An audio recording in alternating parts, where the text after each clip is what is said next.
going between you and me right now? सिर्फ वही अब तक हुआ नहीं actually. We नहीं हुआ क्या? अच्छा सुनो ना. You spoke about writing poems as a child, right? Anything you can tell us right now, and we won't judge you for it, I promise. Well, honestly, it's her big day, and I don't want to recite my own poems right now. So let this be about her and about her poems. I'll recite it to you separately. Wonderful. One-on-one backstage. Lovely. Thank you, Kirti. Give it up for her. I think poetry is murmur art, you know, and especially someone who does razzmatazz, who does IFA, who does all the shows which has the sound of dhol. आपने बांसुरी को बजाया यहाँ पे थोड़ी देर के लिए. So the murmur sound, which have been protected and given platform, I think poetry needs a little bit of nudge and support, because it doesn't happen without it. The way the world is going, I think we are addicted to loud noises, louder voices, and poetry is somewhere, as Poonam would sit somewhere in IFA awards, and I'll have to look for her. She would not shout out aloud. That's how the nature of the art and craft she's practicing. So thank you, Sabaz, for organizing this and calling us here. It really, really means a lot to all the poetry lovers. To Poonam's work, I always believed in two contradictory kind of thoughts, and I see those reflecting here. One, I believe that, well, we don't get thoughts, just thought get us. We are just the medium, and somehow, you know, you got to be the best medium. In fact, I did a song which called Zariya, Tu Zariya, Main Zariya, aur Uski Kripa Darya Darya. So we just passing the thoughts. But if we are just passing the thought, it looks like fatalistic. It looks like everything is dependent on nature to give you thoughts. I think there's something called examine truth. I see that the vantage point which Poonam takes in her work, a lot of the work which has been just read before me, I really like the 90, for example, such a mundane, everyday thought being, you know, presented and introspectively presented in front of you. I really find that inspiring, that you have looked at things which probably are very mundane but very nuanced. How nuanced a 90 could be, I don't think we thought before today. So thank you for looking at life like that and presenting it to us. And I would read a poem. I would have read many, but this is Misfits. One thing which again and again coming out in her poetry is that she's brutally honest about what she feels, self-deprecating at times. And that's what I think a poet has to be, absolutely honest. And there is no pretentious note here in any of her work. And that's the essential, I think, for a poet. Hello, hello, hello. Oh, Mansi, thank you. I thought I was tall, but okay. You are too tall. Hi, Poonam Auntie. I haven't gotten to meet you. You're the star today, but I will come down and meet you. First of all, I want to say that, Prasoon sir, you just said that, you know, you've seen Poonam Auntie at IFA, of course, and she would not make a lot of noise, but I completely disagree. Because for the past 3 years, I have been sitting right next to her. We've been, of course, using our contacts, she herself sneaking in food, and she's my CT partner, actually. So we've been whistling at all the acts at IFA and having a rollicking time. But I never thought that Poonam Auntie could, you know, write poetry, or, I mean, writing a book is something that is just beyond me, at least. I've never read a poem in my life. I don't understand them at all, I have to be honest. So when I came here in the evening, I said, oh, today is a very, like, you know, intellectual evening, and I will have to tell everybody, you know, it was such a wonderful poem, and I understood every word, but I'm not quite understanding most of them. But I have to say that the one that I have, the one that she's chosen for me, I read many, many times to make sure that I understood it. And I think it's just so beautiful that she writes just so, I think, like, pure of heart. I think she's very simple in her thoughts, and I think that shows in her poems. So I'm going to try and not ruin it, so here goes. It's called Soaring. If I let my mind rise and my thoughts soar, will they take me to the moon and back? Will I float above the soft white clouds? Will I encounter an alien attack? Maybe I'll sit on a butterfly's wing and flit from flower to flower, light and bright, a perfect delight, to be loved and admired from afar. I understood everything abhi tak.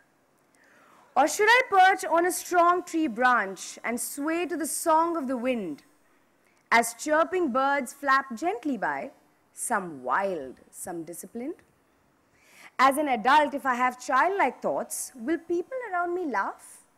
Will they think that I'm on the brink and tell me I've gone far enough?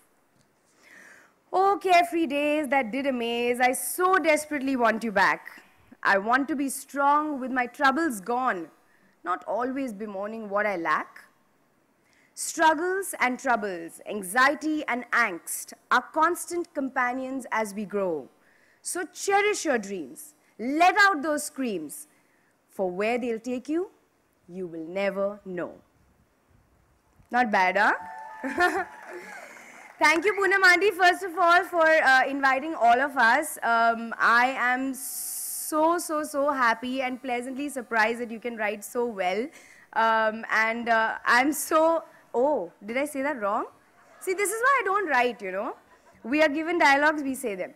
I meant to say, you know, she was my cute Punjabi auntie. I never thought she was this writer, but I'm so happy. I'm intimidated also, but I'm so proud of you. I love you, and I hope this is the first of many books ahead.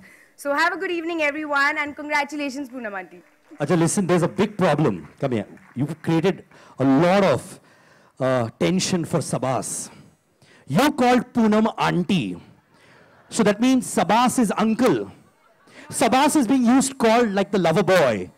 You know, Sabas, my dude. So are you going to call Sabas uncle as well after this, or you've been calling him uncle? Sir. No, but I want you to call him uncle once. Say, no, Sabas uncle. Come on, how can wife be auntie and he can't be uncle? Right, Viraf? Absolutely, okay, just say once, try, once, please. Sabas uncle. Why? This is not being fair, man. What about equality and all? No, he's sir. You know, remember the payments thing? With you also. Yeah. So, sir, it's an honor to be here. And Poonam Aunty, I love you. Ladies and gentlemen, from now on, everyone in this place calls Sabas uncle. That's the oath we all take. All right, listen, you used to do a IFA CT with Poonam Aunty. Okay, give us a jhalki of that now, little sample, please. Where is she? No, I have to do a dramatic introduction for her. Yeah. Come on, ek CT tum. Okay, come, okay. Haan. Acha, I have to say that she was the CT and I was the face.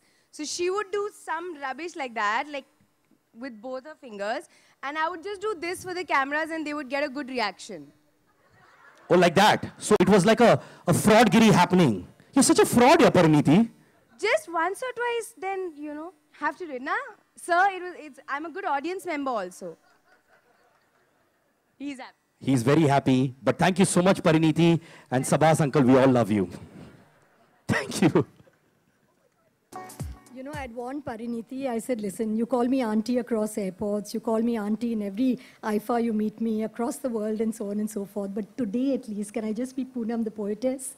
But see, it didn't happen. I'm back to being good old Poonam auntie. Okay, on a more serious note, there's a very special poem that I've called Let's Rise. And this I wrote when the terrorist attacks took place in Mumbai on 26/11 in the year 2008. Coincidentally, Sabas and I were both here attending an Ernst & Young Entrepreneurs of the Year function. No sooner had the function gotten over, we went back home because Sabas, as usual, had to work through the night on various other events, and I was just tired and heading home. We left the hotel, and I think before we had even crossed Carter Road, we started getting phone calls telling us that there was something really horrific happening in the entire city. A carnage that was taking place, and the city was already in the throes of panic. Sabah still insisted on being dropped off at the office. I went home, put the television set on, and I sat there numbed, just like the rest of the world. For the next 72 hours, we watched while the terrorists really tore our entire city and what we stood for into absolute smithereens. The city, as usual, was caught in a trap as evil-minded beings continued to rat. Our security forces and politicians roused.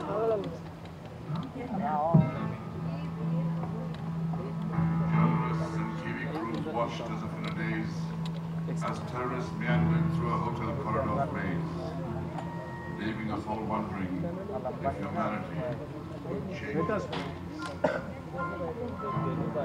While grenades and guns took their deadly toll, and innocent heads and bodies continued to roll, our politicians responded, their eyes on the pole.